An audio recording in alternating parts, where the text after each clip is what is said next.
Imagine a city bathed in sunlight where narrow streets echo with music, whispers and the clash of tempers.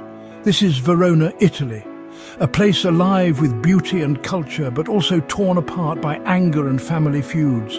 It is here that Shakespeare sets one of the greatest love stories ever told. Romeo and Juliet. Two young souls whose love was so powerful yet so dangerous that it could not survive the world around them. But before we meet them, we must understand their world. Because Verona is more than just a backdrop. Verona is a character in this story. In the late Middle Ages, Verona was an independent city-state. It was ruled by its own prince, a city with power, wealth and deep divisions. Families held authority, reputation was everything, and honor was defended with swords.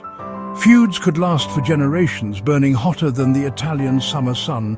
And in Shakespeare's play, that heat becomes a symbol. Passion, love, hate, revenge, everything is intensified in the furnace of Verona. But why did Shakespeare choose Verona? Remember, Shakespeare was writing in England, a Protestant country divided by religion and politics.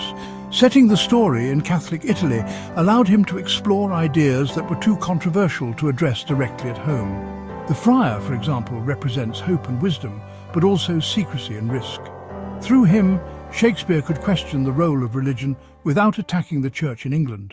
Now, let's go back even further. Romeo and Juliet is not an original story. Shakespeare borrowed it, as he often did.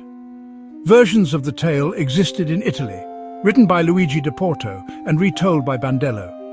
In these earlier stories, two young lovers from rival families meet, fall in love and die tragically. But Shakespeare did something extraordinary. He gave the characters depth. He invented Mercutio, the witty friend whose death changes everything. He gave Paris a bigger role. He filled the play with poetry, light and dark imagery, and dramatic tension that makes the story unforgettable. Shakespeare turned a tale into a masterpiece. The play begins with a warning.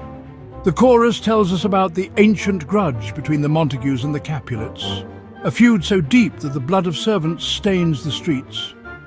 And then the chorus delivers the most famous prophecy of all time. A pair of star-crossed lovers take their life. From the very beginning, we know the ending. Romeo and Juliet are doomed. Fate itself seems to conspire against them. Let's pause for a moment. Why tell us the ending first?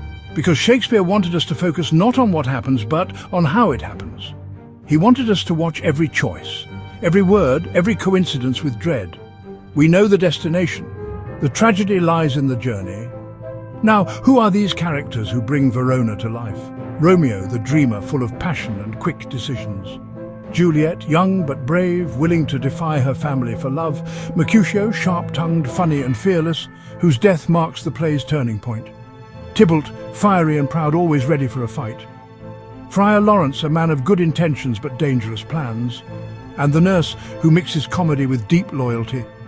Each one adds to the tapestry of love, fate and conflict.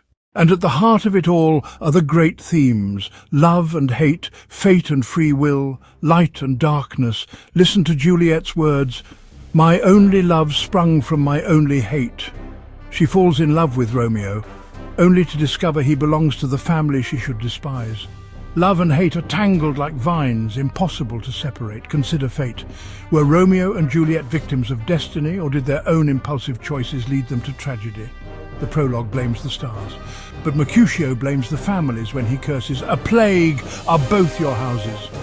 Shakespeare leaves the question open for us to wrestle with. And then there is the light and darkness. Romeo calls Juliet the sun rising in the east. Juliet imagines Romeo cut into little stars, lighting up the heavens. Their love shines brightest at night, hidden from the day and the feud. Light and dark become symbols of hope and secrecy, beauty and danger. One of the most famous scenes in all of literature happens when Juliet steps onto her balcony. Though in Shakespeare's time it was not yet called a balcony, the image is unforgettable. She looks up at the stars and speaks of her love. Romeo hears her and answers. Their words are full of religious imagery. Juliet becomes a saint, Romeo a pilgrim.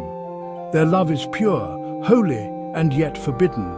In this moment we see their innocence, their passion, and the danger that surrounds them. Now pause and think. Why does Shakespeare use so much imagery of light and darkness here? Why compare Juliet to the sun or Romeo to the stars? Perhaps it is because their love is fleeting, as fragile as a spark in the night. Or perhaps it is to show that even in the darkest feud, love can shine. But Verona will not let them shine for long. The city's feud pulls them apart. The family honor, the sword fights, the secrecy, and the pressure of religion all drive the story forward. This is not just a tale of two lovers. It is the tragedy of a society where hate is stronger than love, where family pride destroys innocence, and where even the best intentions go wrong. So as we begin this journey through Romeo and Juliet, remember, Verona is not just a setting. Verona is the heat, the passion, the conflict, and the fate that seals their doom.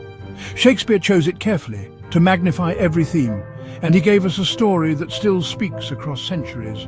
Romeo and Juliet are called star-crossed lovers, but perhaps the real tragedy is not the stars at all. Perhaps the tragedy is human pride, human anger, and human weakness.